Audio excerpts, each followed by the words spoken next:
players' fate should be decided earlier. I think the fact that I was traded a week before the season was really outrageous and rough. The trade is done. We got to win. We're 1-0.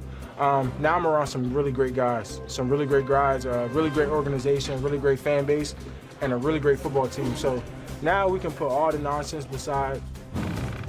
Indeed they can. He would. At some point. At some point. Give me one word to describe Green Bay yesterday. Juice, man. Like it was everywhere. I mean, just look. All you got to do is look at the energy in which Micah Parsons was playing in that game, and it was infectious all throughout the defense. The offense complemented the defense as well. Man, Lambeau Field was just jumping. You're saying juice yesterday. If they didn't have juice on opening day against the Lions with Micah Parsons making his debut, they were never going to have juice. And guess what?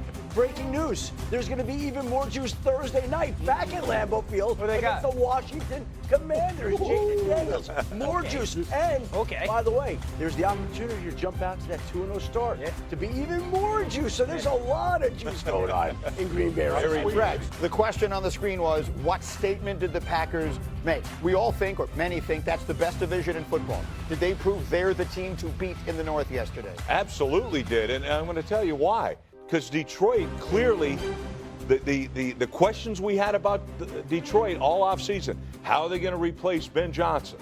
All right? How'd that look? So far, not so good. How about the interior of the line? They lose Frank Ragnow, the great Pro Bowl center, to retirement.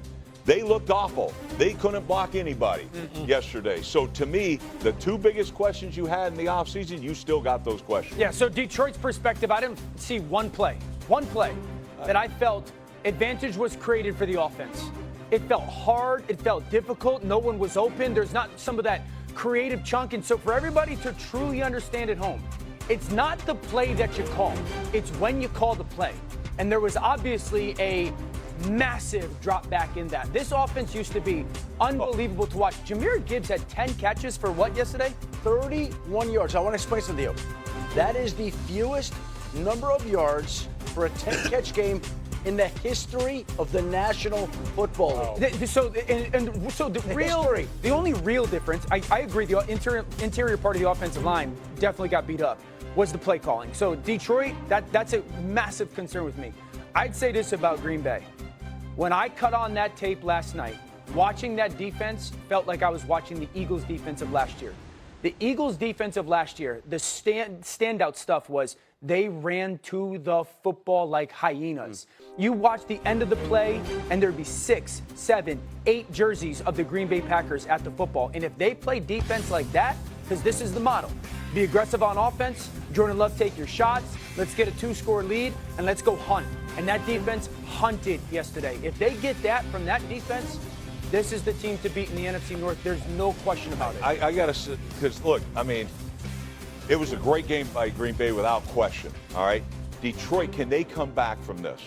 That's the real concern, because next week you're playing Baltimore. Right. At Baltimore, and Baltimore's coming off a loss. That ain't going to happen, all right?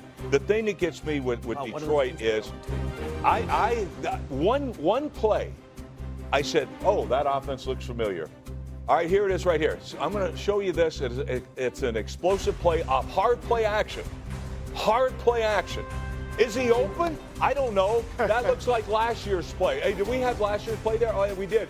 Look, that's it. Yeah. Everything else was check down Charlie. When the hell is the Detroit Lions, the most explosive team in the league, become check down Charlie? Yeah. That is a major concern to me. And by the way, that's the one time they ran hard play action. That was the one play. I don't get it. That's the one play that an advantage was gained. Other than that, they never had the defense on its heels. They never felt like they were a step ahead of the defense. It felt like Jeff Hafley, the defensive coordinator for Green Bay, was a step ahead of them and constantly dictating to Detroit, and instead of what Detroit has constantly done in the last 3 seasons. And just think about Green Bay's defense when it had Micah Parsons on the field for less than 50% of the snaps yesterday. They're working him in. And this is a defense yesterday, the Packers defense, that going in felt like it was down a player and a half because they lost Kenny Clark and they had only half of Micah Parsons. So they felt like they were shorthanded yesterday. And it's a defense that should get better as this. Lucas Van Ness was great for them. They moved him inside, and I agree because you saw sprinkles of some simulated pressures and coverage change. That's a great coverage change by Hafley. Let me quickly ask you about Jordan Love. Yeah. Obviously, he had his great moments. Yeah. There was that sequence. He basically threw interceptions on back-to-back balls. One was dropped, one was called back on a penalty. But that has been the question mark about Love, is his propensity to turn the ball over. How did you feel about him yesterday? I thought Jordan played great. Yes, there's that 2 plays of back-to-back stuff, one that gets dropped and the other one where it's a bang-bang. Greeny, this young man's crazy talented. When he gets himself into a little bit of trouble, yes, that is it. But I think you can't rein this young man in this year. Like, you want him to be ultra aggressive with the football and constantly trusting himself. That's a ridiculous play by Brian Branch as well. It is. But those were consecutive plays, is the point that I'm making. And Greeny, but that game is still a game when that happened. I know, Greeny, but that touchdown pass, I mean, look at this ball. That's ridiculous how good of a throw that is. And so I thought he was clean with the football. I thought he was very fast operating. I don't think if you're Matt LaFleur, you're harping on Jordan Love. Well, to me, the question has never been about this guy's ability to spin the ball. Like, it's phenomenal. Is he going to be reckless with the ball? That's the question. We saw it again. I have to leave it Not there. on that last one, just a great play by Branch. Right. But the other one, he doesn't need to. Yeah. He gets that out of his game, then you might be